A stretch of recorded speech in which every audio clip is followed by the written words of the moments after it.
¿Qué tal, amigos? Bienvenidos a otro episodio más de Sin Censura TV. Hoy tenemos un invitado muy importante, un priista de hueso colorado. Hoy tenemos la oportunidad de platicar con el licenciado Gustavo de la Torre Zurita. Bienvenido al programa. Muchísimas gracias por darnos la oportunidad, licenciado. No, al contrario, a ti, Carlos, por haberme invitado, y sobre todo tu auditorio, darle las gracias que nos permita dar nuestra opinión de acuerdo a nuestra experiencia y capacidad que traemos. Para entender el tema, ya entrando en el escenario, ¿verdad? Para entender lo que está pasando hoy en el PRI, vámonos a la parte de muchos años atrás. ¿Por qué se da el de facto? ¿Por qué pierde Ernesto Zedillo y se da la transición del PRI al PAN? Bueno, mira, es un desgaste que, como cualquier otro partido, va teniendo el PRI a través de los años.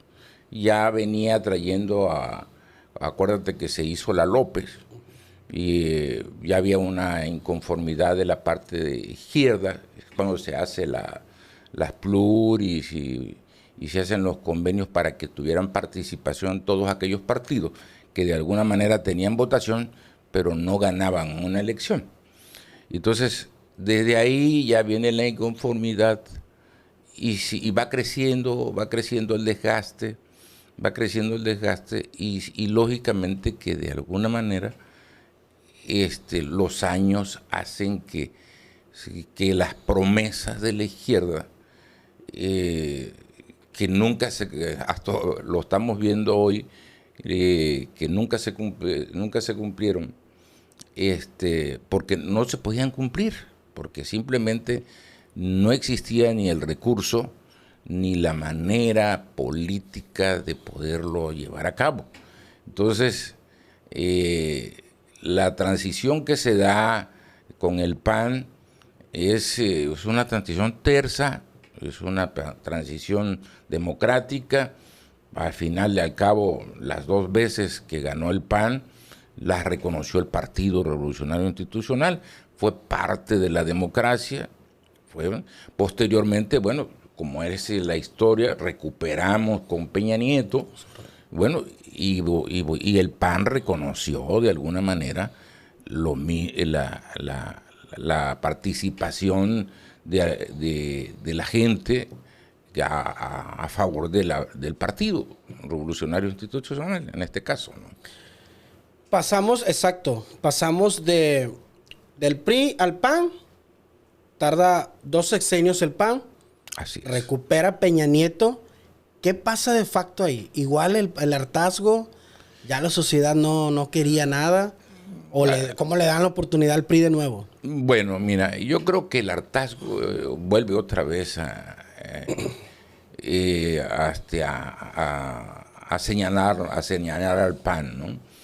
Porque había problemas de alguna manera económicos, pero si tú ves, y nos vamos a la historia de ese entonces, el PIB de en ese entonces, actualizado a la época, estábamos creciendo al 2.4, 2.5, de acuerdo a Fox, a Calderón, y inclusive el propio Peña Nieto, crecimos arriba del 2%, que viene siendo 2.4 más o menos, el del PIB. Entonces, no dejamos de crecer durante muchas décadas, a pesar de haber habido una transición y todo, pero siempre se colocó con una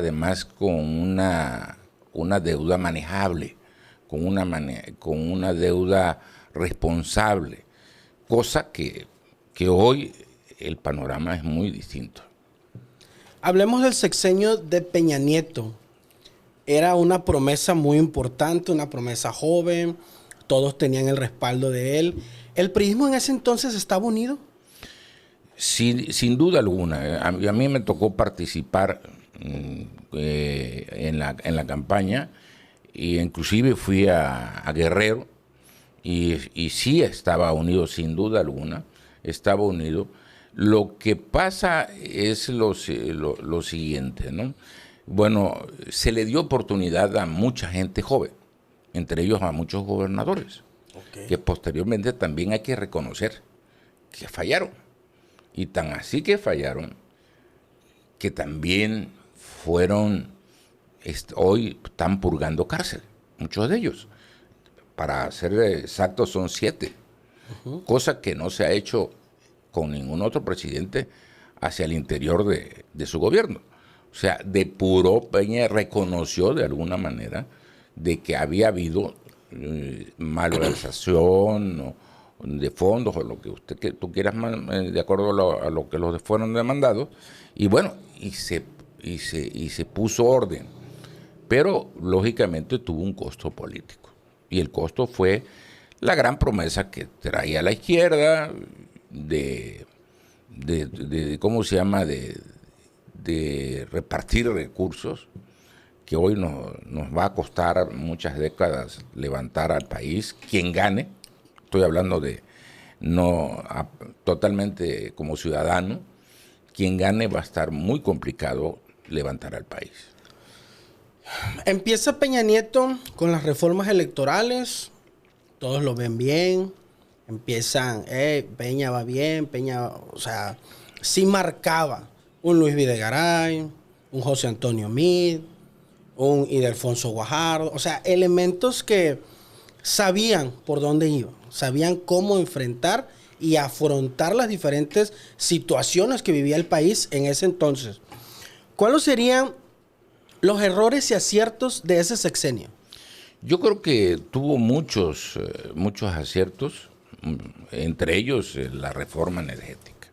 Definitivamente la reforma energética nos permitió, primero que nada, que hubo inversión extranjera como nunca en la parte de energías limpias, y que la Comisión Federal de Electricidad no fuera un monopolio, sino que fuera una competencia más. O sea, competía de acuerdo a la producción que tenía tanto uno como otro, y en base en eso se daba la cuota. Y en cuanto, eso lo vimos en Oaxaca, lo vimos, todo lo que se hizo con las energías limpias, se hizo muchos programas, inclusive un servidor, tanto en la oficina como en su casa, lo tengo, y es una maravilla. Definitivamente los paneles solares, no es que los vengo a proponer porque no me dedico a eso, aclaro, pero sí, la verdad, vale la pena de estar pagando 14,000 pesos, por decir, pago 100, 200 pesos actualmente, y eso vino a abaratar de alguna manera los costos producción de la Comisión Federal de Electricidad, que ahora hay que subsidiarla, al igual que Pemex. O sea, la deuda más importante del mundo, de una empresa petrolera, está en Pemex, lamentablemente. El problema es sacarlo. ¿Cómo sacarlo? Era muy sencillo. La reforma que estuvieron en contra a la izquierda en ese entonces, de que participaran los particulares, era no que se apropiaran del petróleo, aclaro, era de que invirtieran en petróleo, o sea, en exploración, que se arriesgaran y aparte producieran, tanto en los pozos maduros, que le llaman, que ya no producían gran cosa, que había que profundizarlos más. Entonces había que invertir mucho. Entonces la producción la captaba Pemex y la vendía Pemex, y ellos recibían un porcentaje. Actualmente, lo que estuvo en contra, hoy se lo estamos dando a Carlos Slim, 32 pozos petroleros, se lo estamos dando lo que se estuvo en contra en el sexenio pasado. ¿Por qué? Porque no tienen la capacidad económica de poderlos explorar. Y eso se descapitalizó totalmente Pemex, se descapitalizó Comisión de Electricidad, y el propio gobierno, porque a la medida que va el gobierno, de una deuda de 10.400.000.000.000 de pesos, pasa a 20 billones de pesos. Entonces, quiere decir que en 7 años prácticamente lo duplicamos la deuda. La deuda que venía arrastrándose de 180 años atrás. Estaba manejable la deuda, no había ningún problema, se estaba creciendo, no quizás como debiéramos, pero estábamos creciendo. Ahorita lo que está proyectado a nivel internacional es que vamos en el último lugar de toda Latinoamérica para el desarrollo. No vamos a crecer en el 2016. Aparte de que viene una crisis de que todo va a subir. ¿Por qué? Por los nuevos impuestos que hay. Van a ser más de 100 impuestos. Inclusive al propio ahorro le pega el 100% de impuesto al que tenga ahorro, que nunca se había hecho a grabar eso de alguna manera, pues a quien invierte, pues lo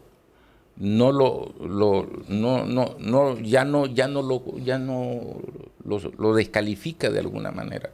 ¿Por qué? Porque todo le agregas la inflación y le agregas los impuestos, ya prácticamente en el banco ya no te da nada. Muy, muy importante reflexión.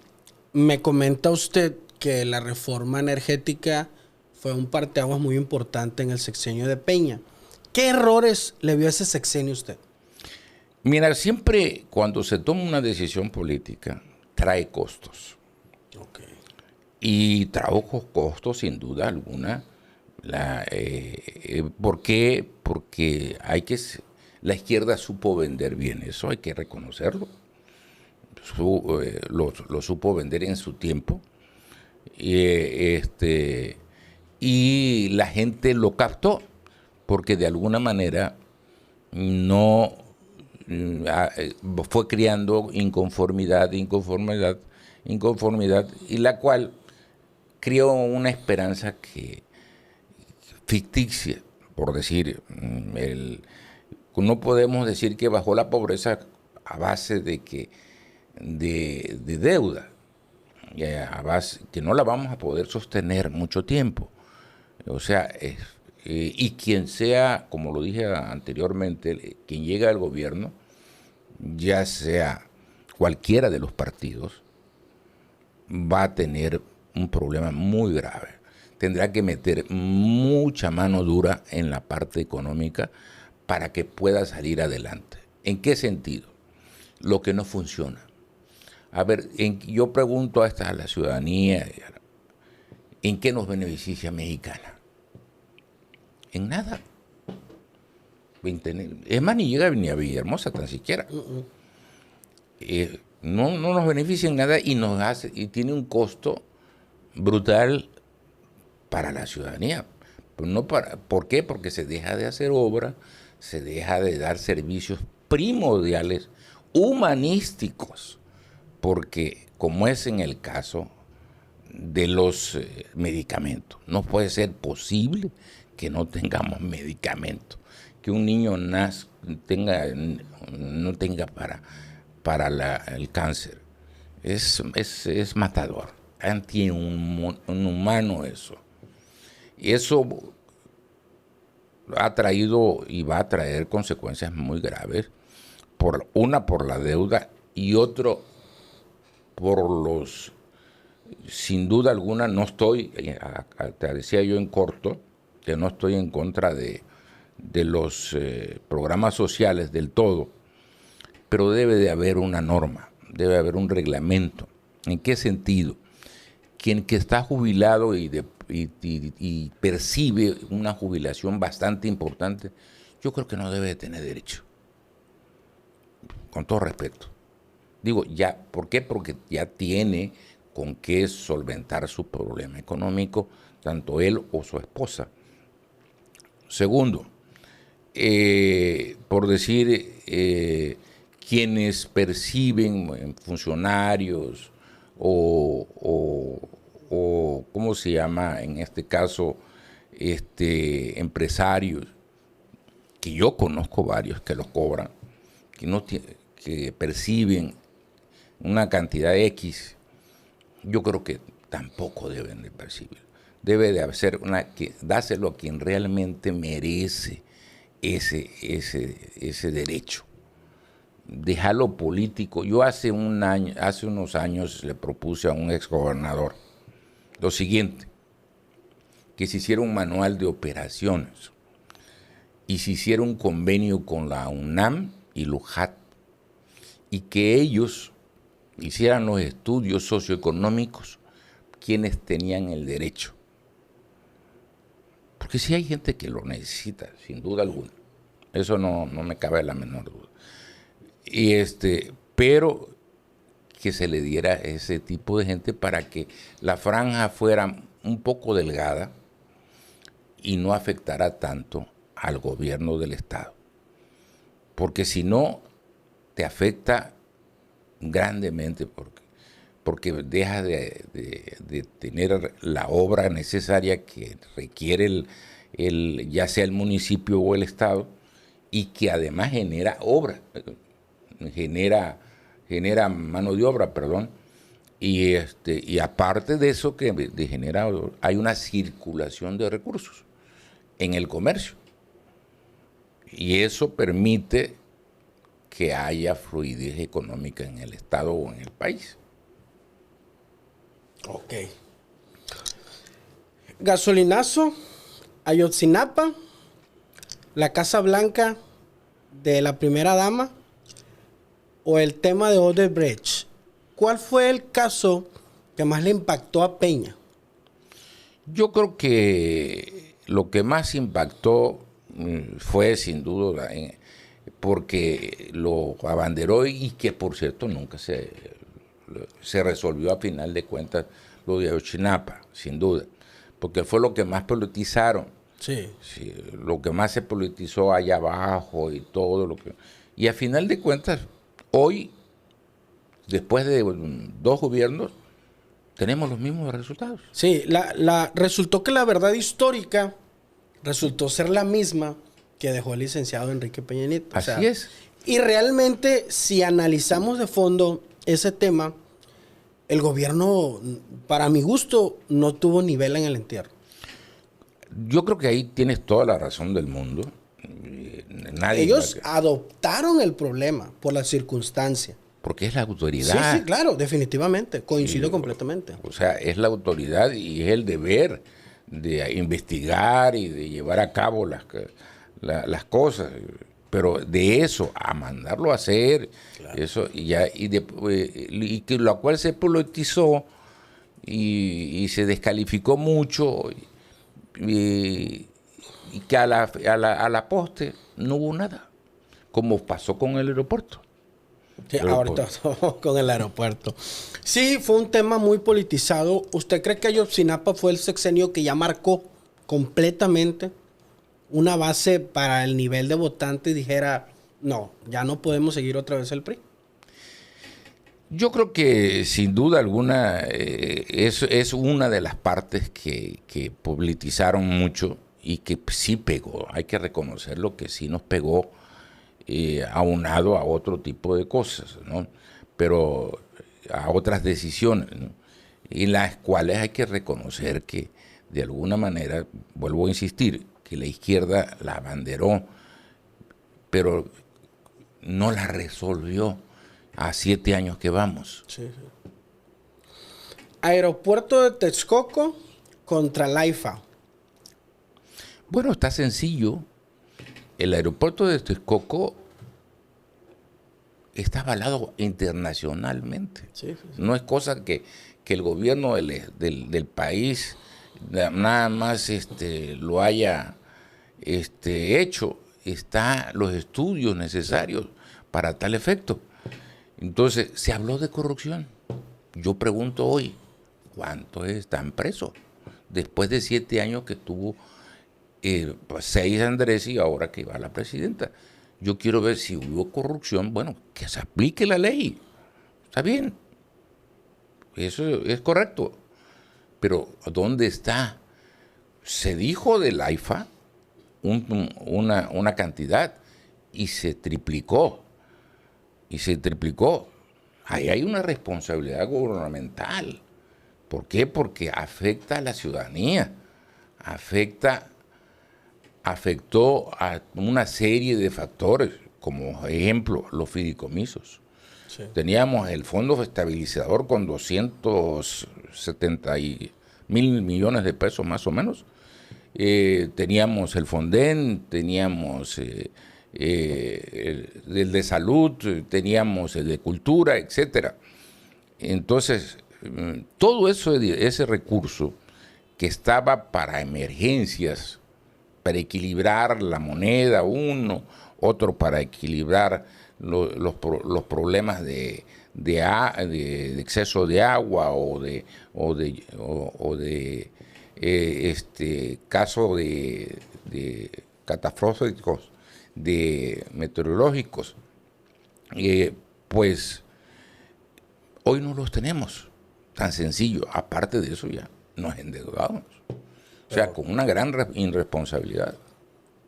Usted es parte clave, y por eso quería mencionarlo, en el 2018.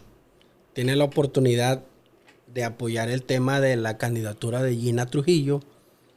Y de frente teníamos a José Antonio Meade Curibreña. Creo que así es, ¿no? Sí, así es. ¿Era el candidato nacional que necesitaba el PRI en ese entonces?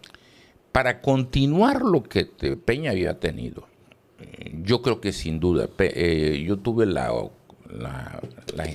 tuvo la gentileza de invitarme a varias reuniones, entre ellas de unos de empresarios aquí en Tabasco, en un hotel conocido de aquí, en la cual se manifestaron varias posiciones muy importantes de desarrollo para el país, para que hubiera continuidad, para que no hubiera esa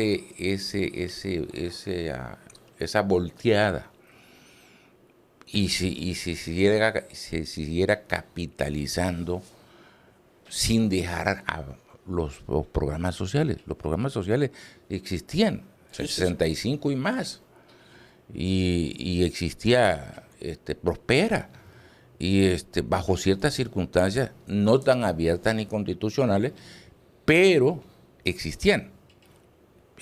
estaban, pero con responsabilidad.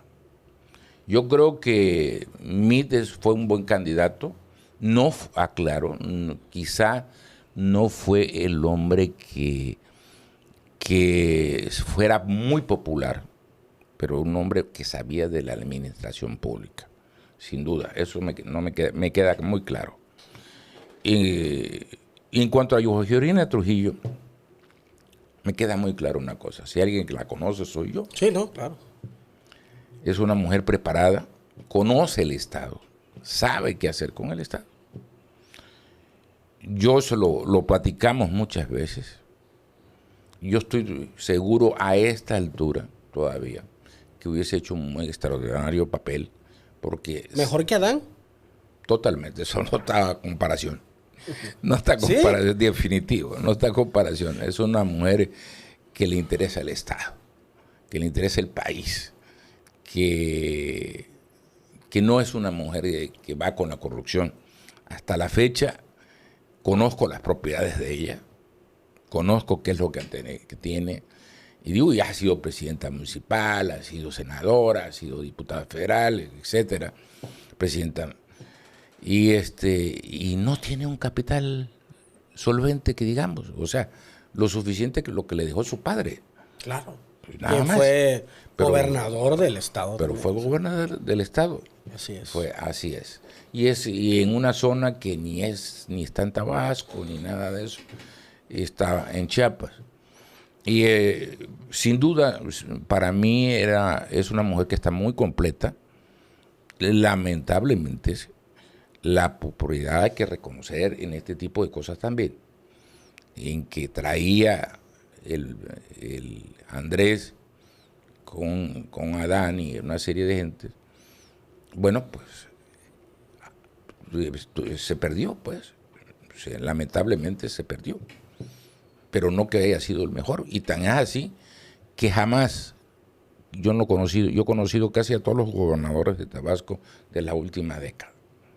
Y yo no he conocido gobernador que esté involucrado con el crimen organizado. Nunca. Oh, claro. Nunca. Nunca lo he visto porque siempre se le tuvo miedo. Esa barrera no se cruzó nunca. O sea, se respetó. Ahora no se respetó. Y eso nos trajo consigo lo que estamos viviendo. La gran inseguridad que hay. La gran inseguridad que permeó inclusive los propios gobiernos. Lo estamos viendo con el huachicol fiscal, lo estamos viendo con Sebalmex, lo estamos viendo con una serie de que rompieron récord de corrupción, que se le echaba la culpa del Fobaproa, que indebidamente, porque conozco algo del tema, porque fui consejero del banco y conozco el problema de los bancos. Se descapitalizaron los bancos. Sí, sí, sí. Entonces los ahorradores iban a perder su dinero y se iba a desestabilizar el Estado, el país. ¿Por qué? Porque no iban a poder pagar esa gente, quienes tuvieran recursos dentro de los bancos. Entonces se tomó la decisión de hacer el FOBAPROA. De que hubo algunos malos manejos, también hay que reconocerlo. Posiblemente los haya habido. Pero para eso está la ley. Yo siempre he dicho que con quien la viole, pues que se tema las consecuencias. Yo he sido funcionario y sé lo que significa respetar la ley, ¿no? Adán Augusto y Andrés Manuel López Obrador, una fusión muy importante. ¿Hoy son los hombres más intocables del país? No creo. Ahorita de ninguna manera. Yo creo que estamos viviendo un fenómeno. Una cosa es el sur y otra cosa es el centro-norte. La ideología y el trabajo del norte es muy distinto. A mí me ha tocado estar allá, trabajar allá un tiempo, y sé la mentalidad del norteño. Entonces, tenemos problemas graves, como es en el caso de las tomas de carreteras, de los limoneros, de los aguacateros, de los transportistas, de los cebolleros, etcétera. Y no se los podemos resolver porque no hay dinero o no hay voluntad política. Son dos cosas que se juntan. Porque se tiene que quitar algún recurso de algún lado para podérselo traspasar a ellos. ¿Por qué la inconformidad? Sencillo. Hay una cosa que la izquierda no pudo hacer. No se apoderó. Quiso apoderarse Andrés mucho de los sectores y organizaciones del PRI. Entre ellos la parte media y la parte de los obreros. Lo del obrero y la clase media pues se quedó solapada, si tú quieres, pero el campesino no, porque fue afectado muy fuertemente. Y te digo con hechos. Le quitaron Procampo, le quitaron Program, le quitaron infraestructura hidráulica, le quitaron compra y equipo de maquinaria, le quitaron una serie de fertilizantes, créditos, etcétera. Todo eso lo descapitalizó en base a competir con el libre comercio con Estados Unidos, que ellos traen de muchos años atrás apoyos al campo directos. ¿Cómo competir cuando el maíz está en la bolsa, por decir? ¿Cómo compites si Estados Unidos lo subsidia? Y México en el país no le estamos dando ningún apoyo. Okay. Lógicamente se descapitalizan. Eso es evidente. Cualquier empresa. Esa es una. Y dos, y le metes la ley del agua. A eso iba yo todavía. Que es otro problema muy grave en el norte. La ley del agua. ¿A quién va dirigido eso? ¿A la ciudadanía a bloquearle? ¿O porque ahorita acaba de pasar lo de Donald Trump, lo de los 1 millón de acripié que también le debemos a Estados Unidos? ¿A quién mantiene esa...? Yo creo que Morena, la izquierda, lo que quiere es más control. ¿Más de lo que tiene? Más de lo que tiene todavía. No se conforma. No, quieren mucho más. Y te voy a decir por qué, te voy a explicar por qué. Claro. El agua en el sur no significa lo que significa en el norte. En el norte es la vida. Aquí es cotidiano, aquí la vemos a simple vista. Lo vemos en Veracruz, lo vemos en parte de Campeche, etcétera. Pero allá no. Allá la tierra en el agua no tiene valor. Entonces, si tú le prohíbes que cuando vayas a vender no la puedes traspasar. 2, no la puedes heredar. Sí. El valor es intrínseco. O sea, va una cosa con la otra. La tierra con el agua. Si no lleva el agua, pues, y dice el gobierno, yo no te lo doy. Simplemente. Fulano de tal, no se la damos. Entonces, la tierra deja de valer lo que realmente vale en este momento. Te doy un ejemplo. Se hablaban de 100,000 hectáreas de sorgo. Ahorita ha bajado a 20,000 hectáreas de sorgo. ¿Por qué? Porque no es negocio. No es negocio el maíz, pero aparte le agregas 2 cosas importantes. La inseguridad. 2, el hecho de que la extorsión que hay en las carreteras, como están los transportistas, y de inconformes casualmente por eso, es muy difícil sacar adelante una situación de los campesinos como están ellos ahorita. Yo creo que, con mucho respeto, el gobierno tiene no nada más el deber, porque tiene que cumplir, que darle seguridad a todos los transportistas del país.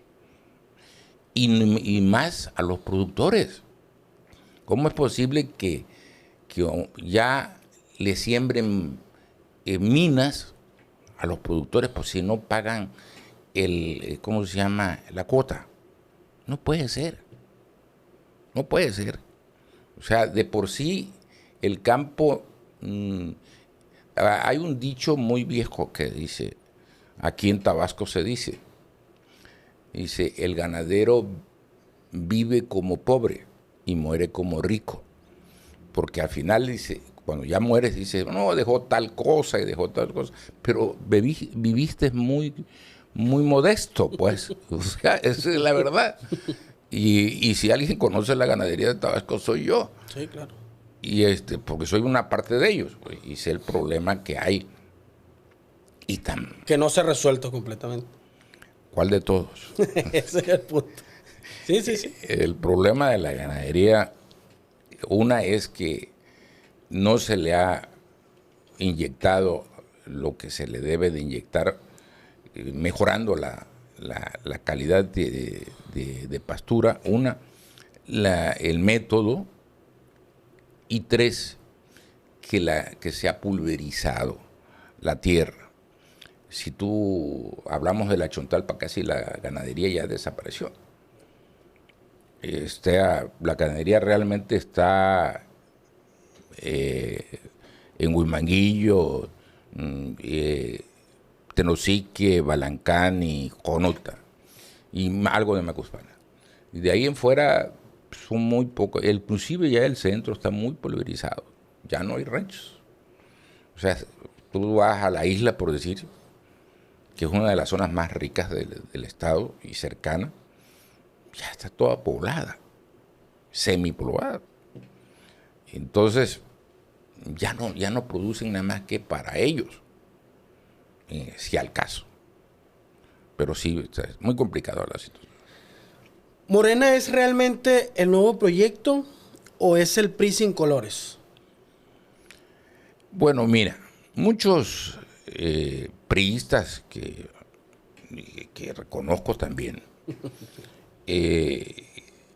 por modo de sostenerse, una por miedo a que aquí volvemos al tema de la ley, de que se le aplica la ley, por tal de negociar y sostenerse en política, muchos de ellos vendieron su calidad moral y política y experiencia y capacidad y todo por tal de sostenerse. Unos de embajadores, otros de ¿cómo se llama? A base de que tuvieran impunidad. Si tú haces las cosas bien, no tienes por qué temer. Claro. Eso en cualquier negocio. Entonces, yo creo que aquí se gestó dos cosas. Una, la conveniencia, como es en el caso de los senadores y diputados. Y el otro, en el caso de los gobernadores y algunos otros figuras, el de sostenerse en política y la impunidad. Cosa que eso lo carga la propia izquierda. Cosa que no se hizo con Peña Nieto. Peña Nieto, él sí decidió, de alguna manera, hacia los gobernadores, pero también decidió meter la ley. Y tan es así que están pagando. Dime, se ha hablado de mucho de corrupción en el país.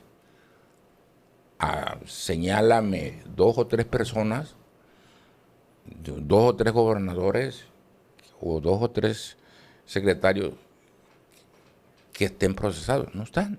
No. Ni van a estar, porque se perdieron los límites. O sea, volvemos al tema de la raya, ¿no? De que antes se respetaba hasta cierto punto. Entonces aquí no, llega hasta la parte de arriba. Y ahí es donde pues saltan las cosas, ¿no? Y dice, bueno, frénenlo. Yo no creo que pase más. Así lo veo con todo lo que pasa lo que acaba de pasar en Ziniga, y no va a pasar más. No creo que pase a más. ¿Y así se la va a llevar todo el sexenio, Claudia? Pues es una parte de distraer, si tú quieres, la opinión pública en una serie de fenómenos que se den y la gente atento a lo que está pasando en el momento.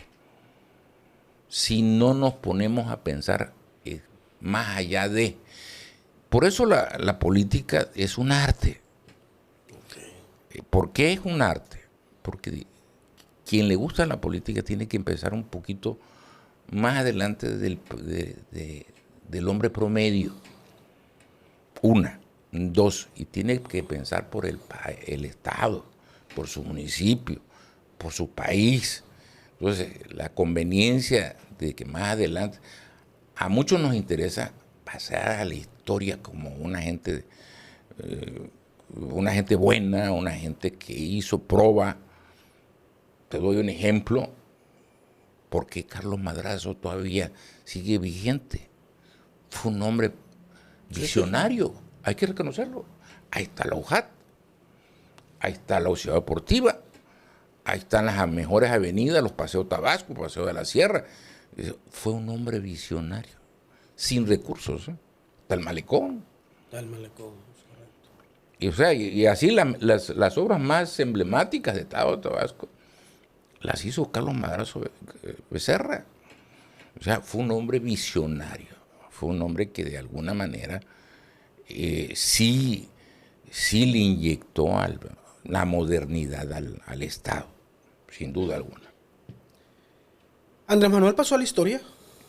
Bueno, es indudable, fue el presidente del país. Lo importante de esto es cómo pasa la historia. Bueno, ¿cómo pasa la historia? Pues lo estamos viendo. ¿Sigue Sí. mandando Andrés Manuel? Yo creo que sí, sin duda alguna, porque todo el panel del gobierno del país es muy identificado hacia él. Y la Cámara también. Y yo creo que está cautiva la presidenta, una falta de carácter también. Yo así la veo, porque acuérdate, a pesar de que Zedillo no era un agente político, o sea, un líder político, sin embargo dio un manotazo en la época de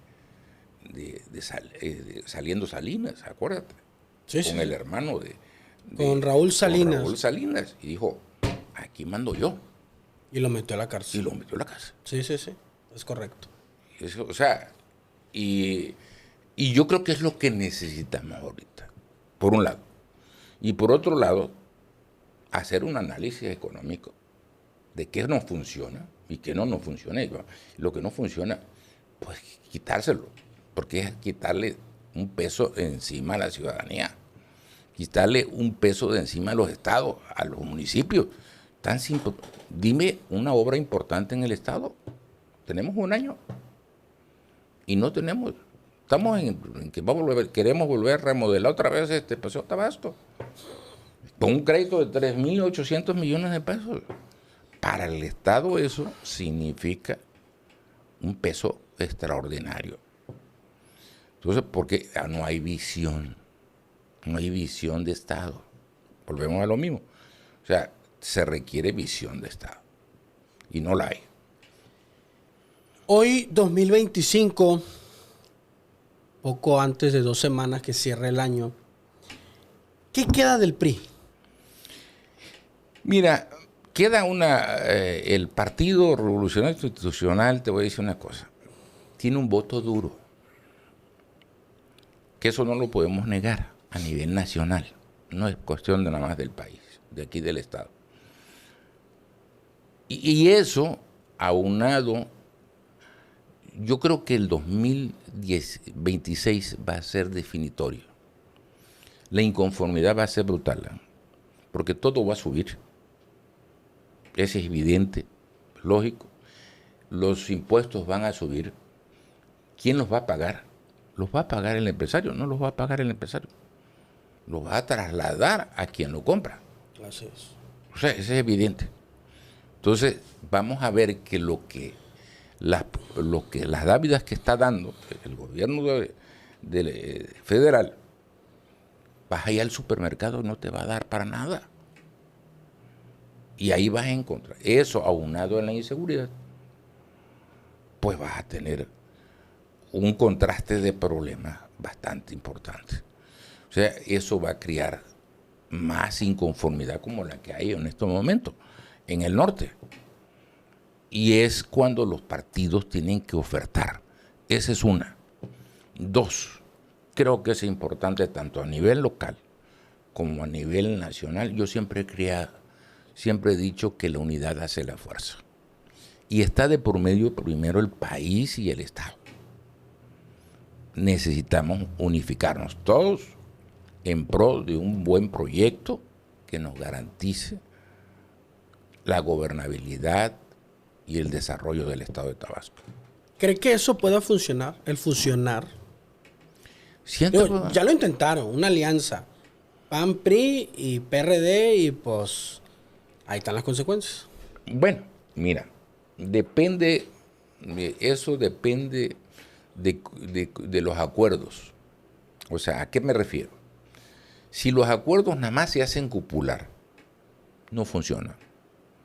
Los acuerdos se tienen que ir haciendo, como te decía yo en corto hace rato, a mediano, o sea, con las fuerzas medianas también, y abajo, con los liderazgos, de tal manera que participen todos y se vean incluidos no nada más en la participación, sino en la gobernabilidad.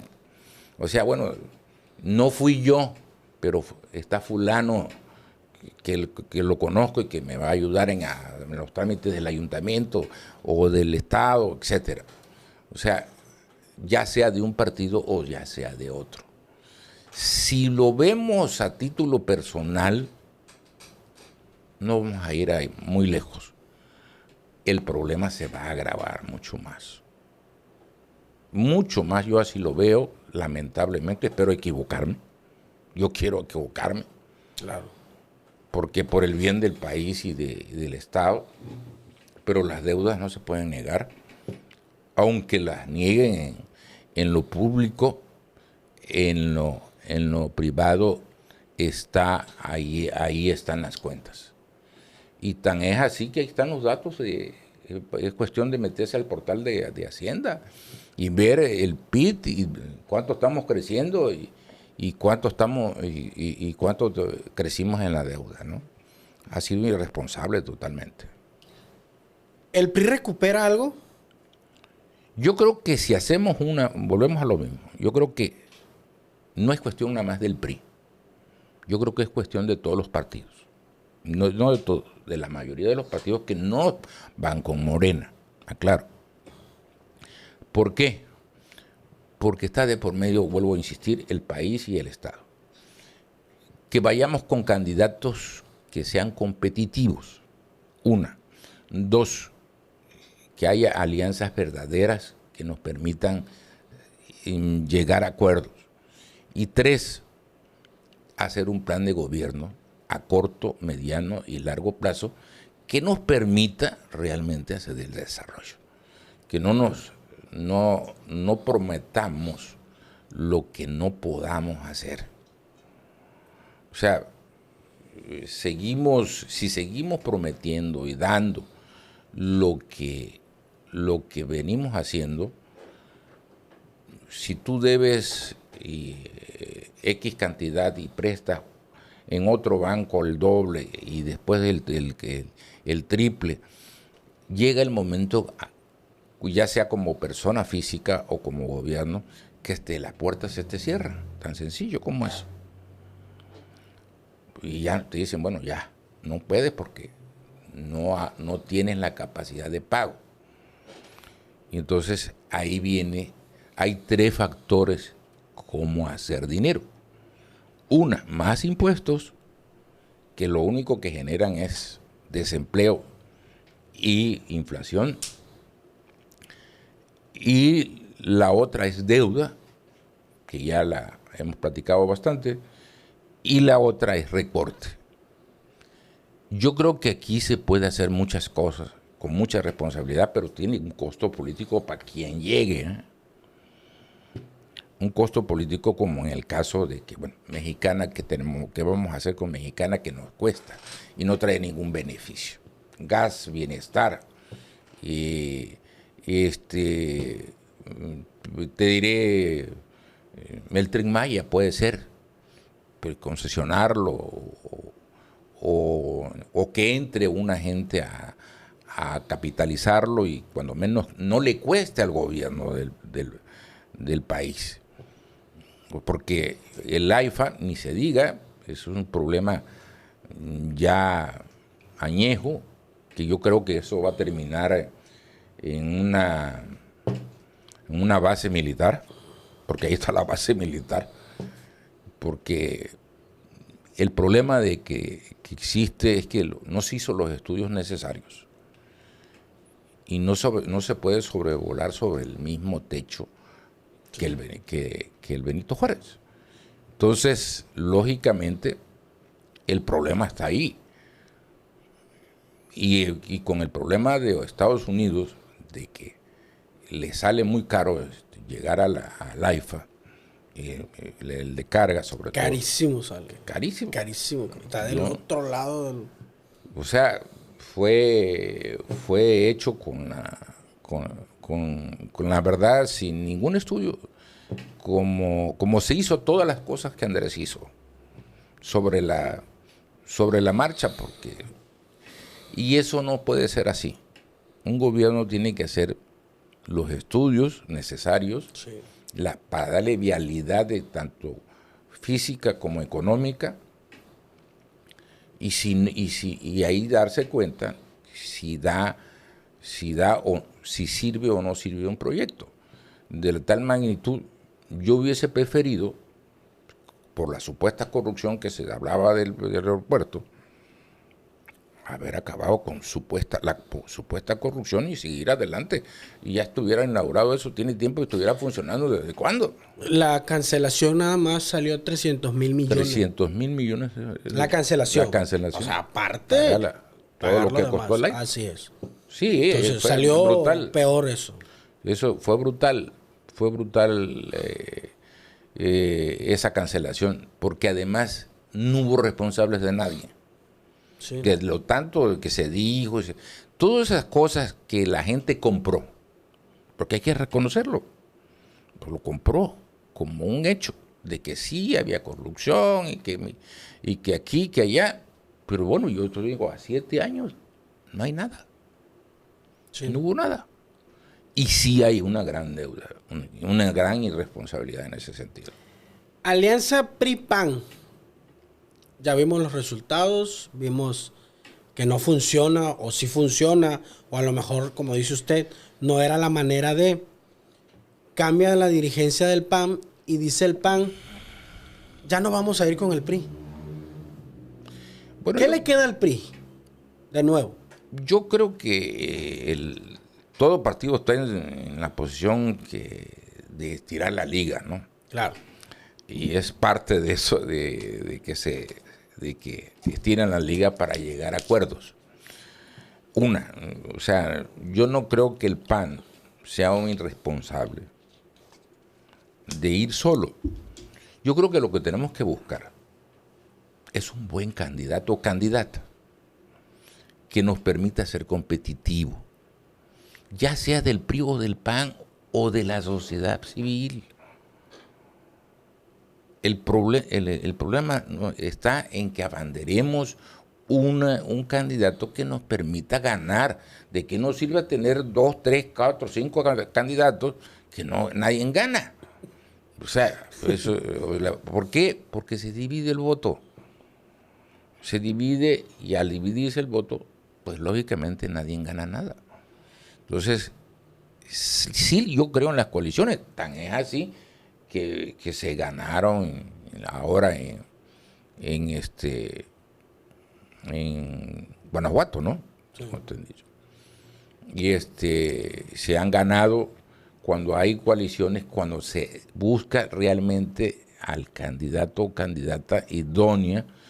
Hay métodos, yo los he manejado y créeme que son bastante exactos. ¿Sí funciona? Sí funciona. Sí funcionan. Yo, cuando fui secretario de organización del partido, los mandé a hacer. No una vez, ahí está el expresidente en ese entonces, Jesús Madrazo Martínez de Escobar, que no me dejará mentir. Y tal como las marcaron, bueno, hay su diferencia más o menos, ¿no? 2, 3 puntos, ¿no? Pero al final de cuentas salieron exactamente como se había diagnosticado esa vez. Cuando fui secretario general y fui dirigente de la CNOP posteriormente, mandé a hacer encuestas. Y de igual manera, si la encuesta es honesta, la verdad sí funciona. Ahora, si quieres una encuesta a modo, pues no tiene, esa la puedes hacer en la computadora y sin problema, sin necesidad que tengas que pagar a nadie, ¿no? Pero, yo creo que eso, si la hacen honestamente, yo me acuerdo cuando fui secretario, lo primero que le pedí, le dije, no, quiero así sea malo, no importa, pero quiero la verdad. para poder decidir por qué candidato. Esa es una. Dos, hay que ver que hay varias cosas que sí nos pegan políticamente, como es la paridad de género. A veces... No, y ahorita la ley gobernadora que salió, ya dicen que es a modo, que porque quiere Claudia Sheinbaum candidata a mujeres en varios estados. Yo ahí creo que, por lo que yo sé en caso de San Luis Potosí, que San Luis Potosí. es la ¿Y Nuevo León? en Nuevo León, es que quieren que sean las mujeres de ellos. Sí. O sea, Obviamente el gobernador, quien es el Partido Verde, creo que es el Partido Verde, ese es el Partido sale Verde. que no, que es momento de darle la oportunidad a las mujeres, y la única que sale en la encuesta es la esposa. Es la esposa, pues sí. Y en Nuevo León sale Mariana, o sea, es la esposa del gobernador. Así es, o sea, ¿Es a modo? es a modo. Entonces, claro que es a modo, totalmente a modo. O sea, yo respeto mucho a las mujeres, Sí. quiero mucho a las mujeres, pero yo creo que quien está de por medio antes es la ciudadanía.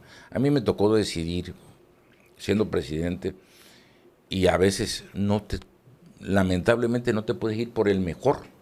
¿Es difícil esa parte? Claro que es muy difícil. Sí, por muchos La cuadros que compensación, tiene. Sí. la compensación de género y de jóvenes es complicada. Y ahora indígena también. E indígena, ¿no? Y de la comunidad igual.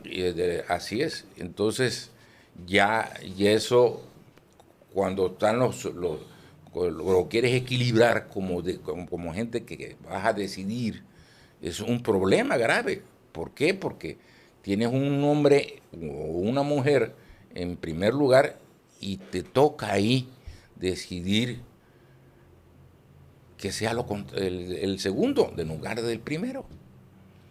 O sea, yo creo que ahí la ciudadanía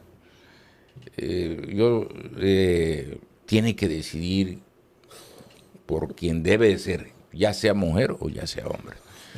Debe haber la libertad de decisión de quien sea, ya sea hombre o sea mujer, porque sí es complicado para cualquier partido, para todos los partidos es complicado, porque sí,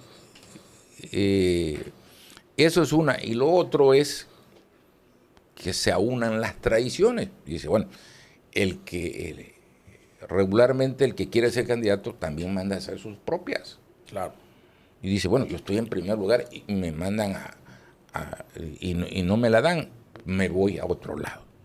Y es cuando lo cachan las otras fuerzas políticas, como está pasando actualmente, ¿no? Digo, sí pasamos siempre pongo referencia una Beatriz Paredes Rangel, quien era de hueso colorado, priista y trayectoria, con una Andrea Chávez hoy. O sea, ese es el nivel, de verdad, ese es el nivel que maneja México hoy. O sea, pasas de grandes leones del PRI, con grandes trayectorias y mujeres que decías, traen como Gina Trujillo, que siempre le he reconocido. Y pasamos a Andrea Chávez, pasamos a que se golpean las mujeres en la Ciudad de México, lo que pasó ahorita. O sea, terrible completamente. Y no nada más a nivel de pasa en la calle. Sí. Hay resentimiento, Sí. hay insultos, pasa en las redes. O sea, nos dividimos mucho. Fue una de las cosas que manejó mucho la izquierda y el resentimiento. Sí, así es. Y eso no nos va a llevar a ningún lado. Cuando queremos un buen país, cuando queremos un buen estado, no nos va a llevar a ningún lado. Eso no me cabe la menor duda. Alito Moreno, dicen que es el sepulturero del PRI. ¿Es verdad? Yo no lo creo, ¿no? O sea, yo no creo que Alito esté en esa tesitura. Lo conozco personalmente. Y no creo que esté en la tesitura esa. Yo creo que la definición no va a estar en Alito. Va a estar la definición en el 2006 todavía. 2026. 26, perdón. El 2026, en el sentido de que la conformidad va creciendo. Y a medida que va creciendo la inconformidad, se va tomando decisiones como lo que tú estás hablando.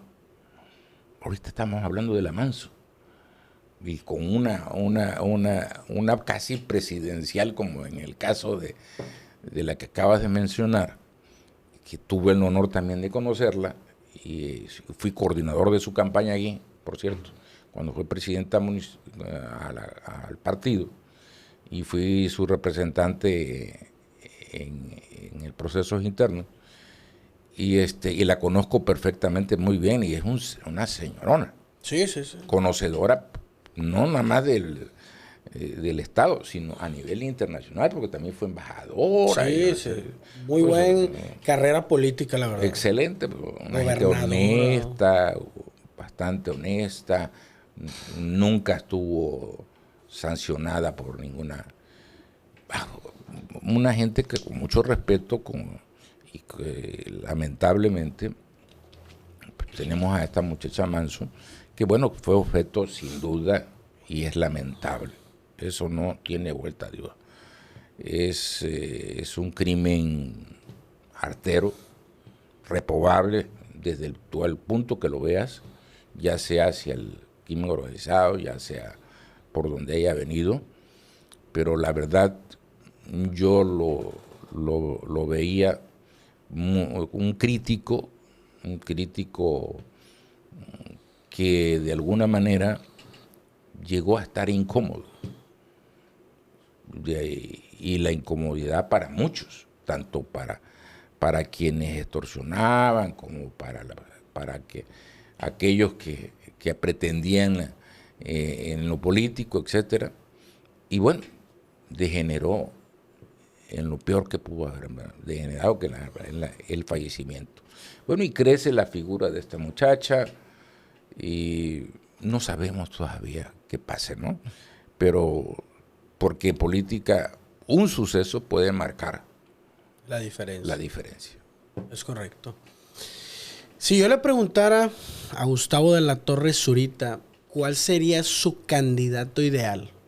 No poniendo partidos, no poniendo nada. ¿Cuál sería el candidato ideal para enfrentar el 2030 a Morena? Yo no veo claro todavía la situación nacional. Hay que decirlo con certeza. Yo veo al que más veo más cuadrado, más conocedor, y pues es a Salinas. ¿Ricardo Salinas Pliego le gustaría a usted? Pues es un empresario, conoce el tema, conoce la administración. Requerimos una gente que conozca de administración. Sí, claro. No hay administración. Estamos dilapando todo, como estamos dilapando el recurso en el Estado. O sea, decía mi papá, con mucho respeto, que repartir dinero cualquiera pendenciero podía. Claro. Pero hacerlo no cualquiera.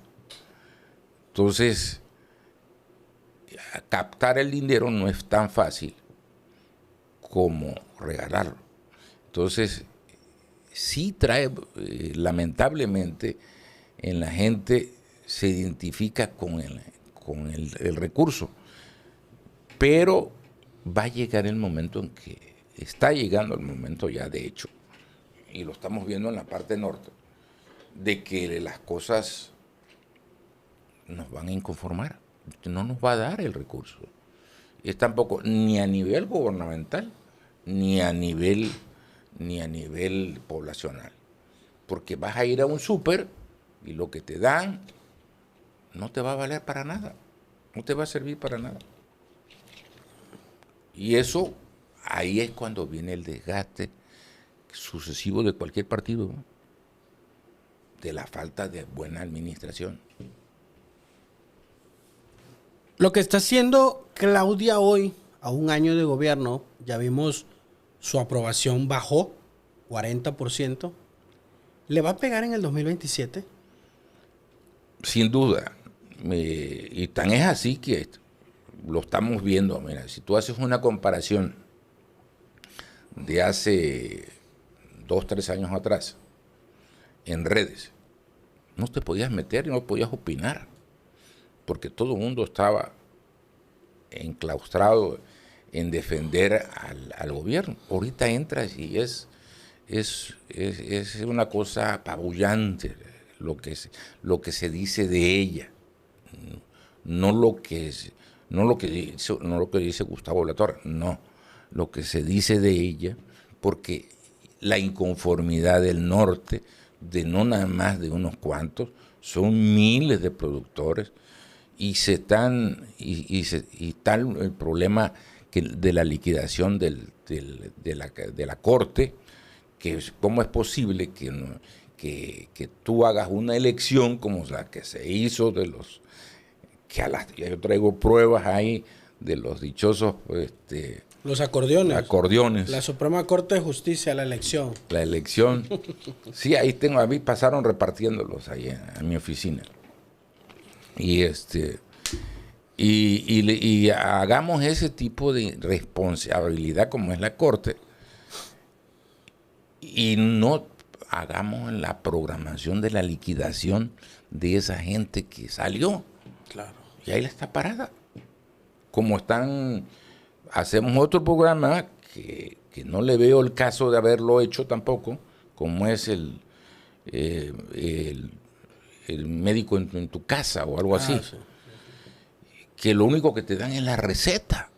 No hay medicamentos. Lo importante, toda esa infraestructura que se nombró a nivel nacional, que es un costo que tiene más de 3 meses, que no le pagan, por cierto, y que trae un costo tanto político, porque la gente se inconforma. Claro. Porque de eso vive. Y entonces, esos son los desgastes que va trayendo el partido.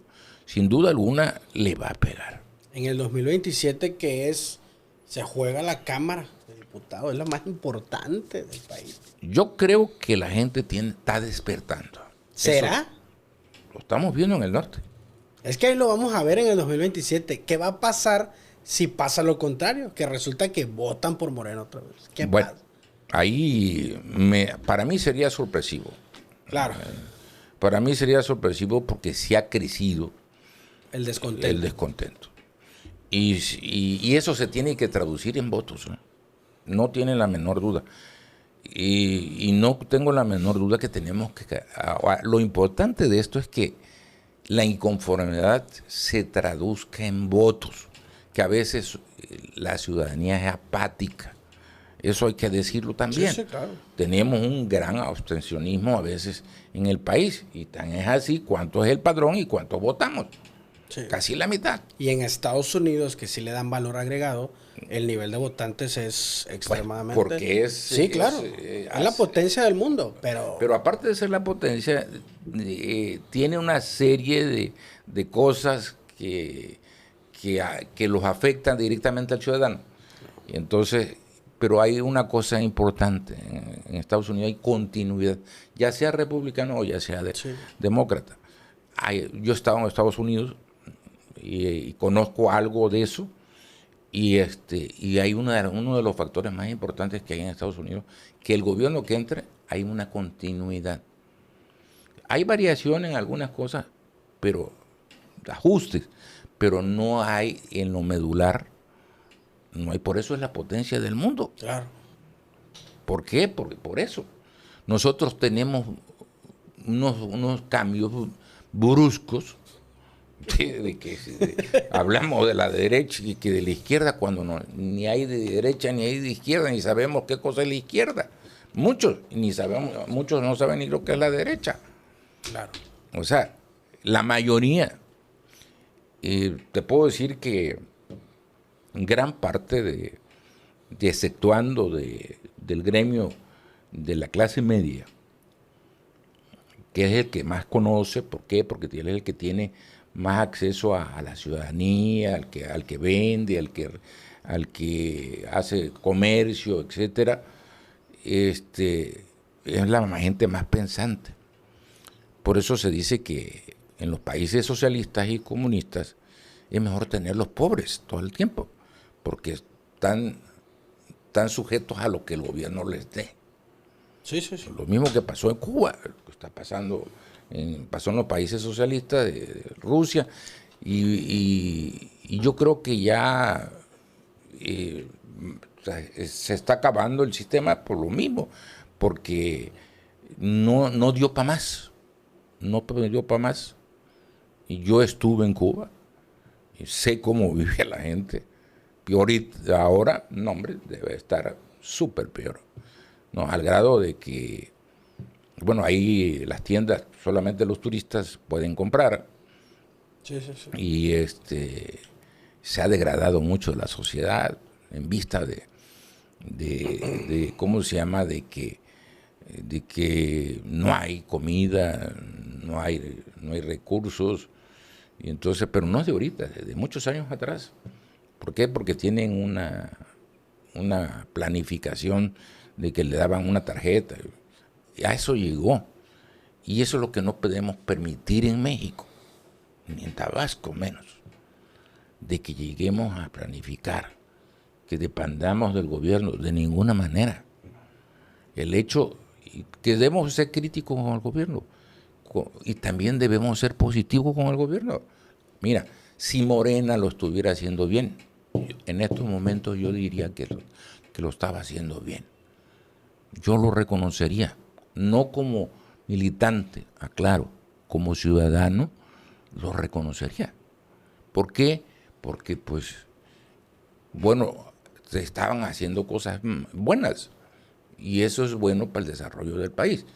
Pero si estoy viendo que yo soy una gente que conozco el tema, la deuda y cómo se llama, y las irresponsabilidades de la corrupción, etcétera, etcétera, ¿para qué decirte? Más todas las obras inconclusas, muchas de ellas, y otras subsidiadas bruscamente. Es una responsabilidad extraordinaria en contra de que realmente, de los pobres, de los que realmente necesitan. Porque mira, una gente que tiene el recurso, tiene la posibilidad de poder ir a un hospital privado. Sí. Lamentablemente que sea crudo en esto, ¿eh? Pero la mayoría, que es un 70, 80%, no tiene el recurso para eso. No tiene el recurso.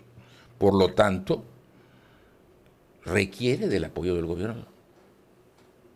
Y en este caso yo he visto muchos asuntos y te puedo dar nombres.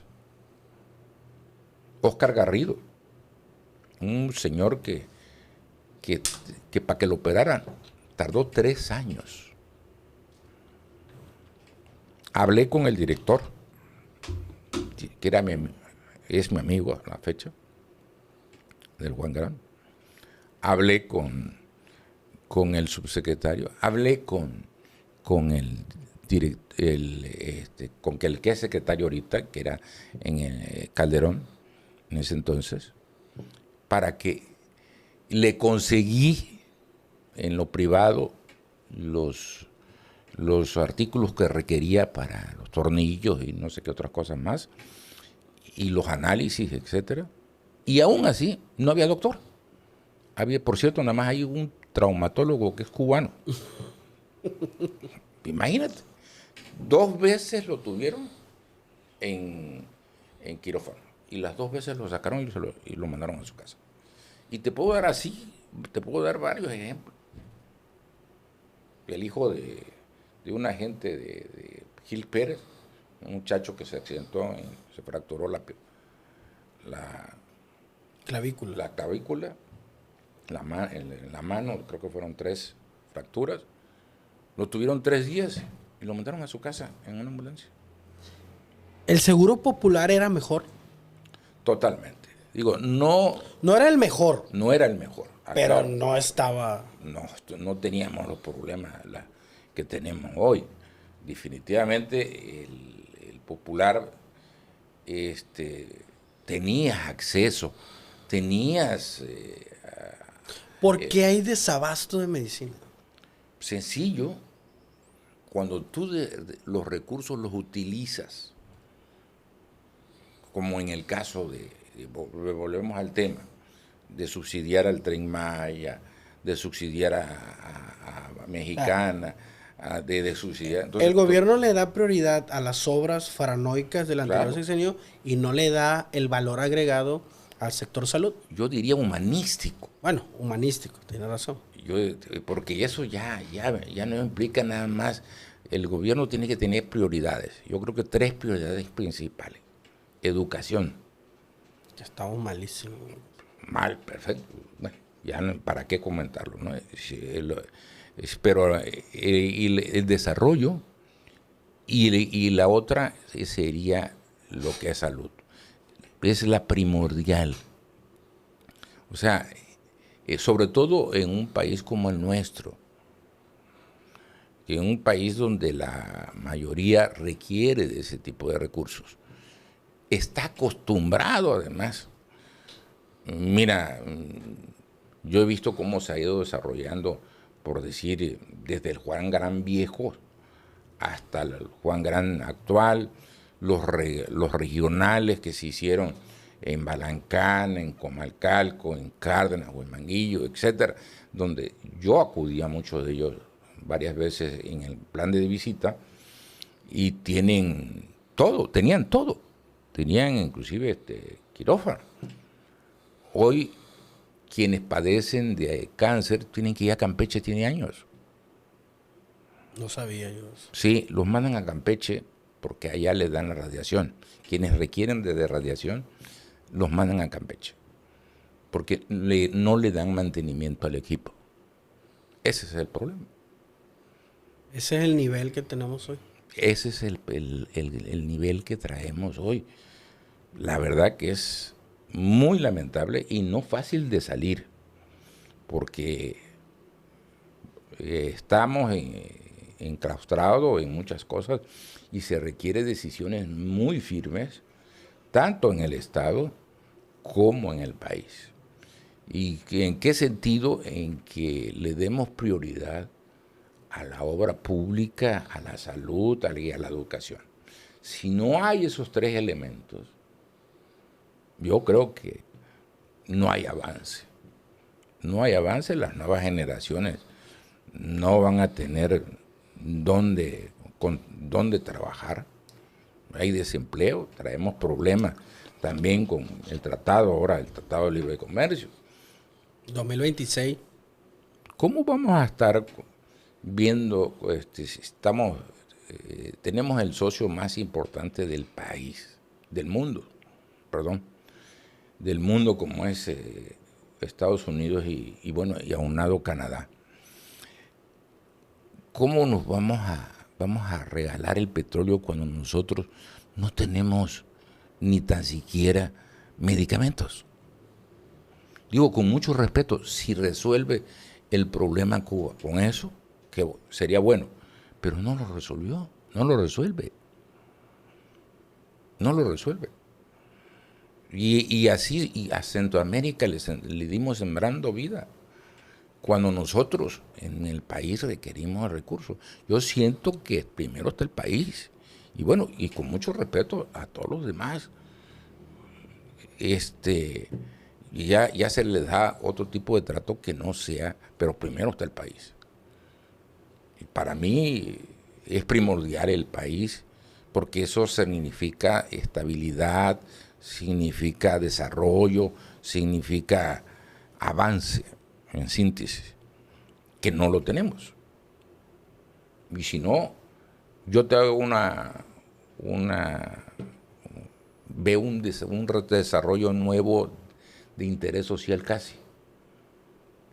¿Qué pasó?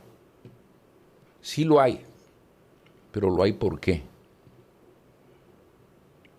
Indebidamente la ley de Infonavit la cambia, como cambiaron un montón de cosas. Sí, ¿no? Sí. Y es el fideicomiso más grande de Latinoamérica, arriba de 2 billones de pesos.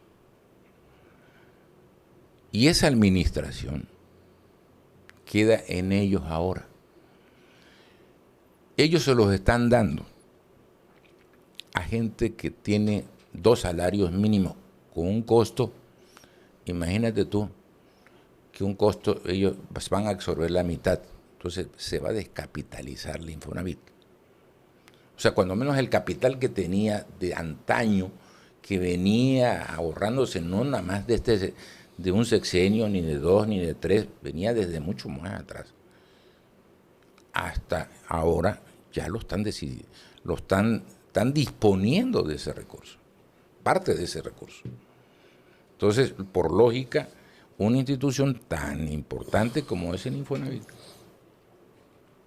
pues, lógicamente puede descapitalizarse. No digo que no, porque están sujetos los patrones. Es un dinero que no es ni del gobierno. Claro. Es de los patrones y de los trabajadores. Y por lo tanto, y había una ley específica al respecto. Y era de las pocas instituciones muy ordenadas, autónomas y muy ordenadas. Digo, tenía errores, sin duda. Tenía errores, había malos manejos, quizás algunos, no lo niego, puede ser, pero eso no quiere decir que sea malo todo. Había desarrollo, veías donde quiera, veías desarrollo. Pues. Veías vivienda nueva, lo tenemos aquí rumbo a Huizapotlán, Macultepec, rumbo a la, ¿cómo se llama? A la isla, en Buenavista, etcétera. Digo, son cosas que, si lo vemos desde otro punto de vista, primero, le da mano de obra al país, a la gente de Tabasco. Segundo, al comercio le da vitalidad, porque de alguna manera fluye el recurso, da vueltas. Y eso es importante para el Estado y para el país, lógicamente.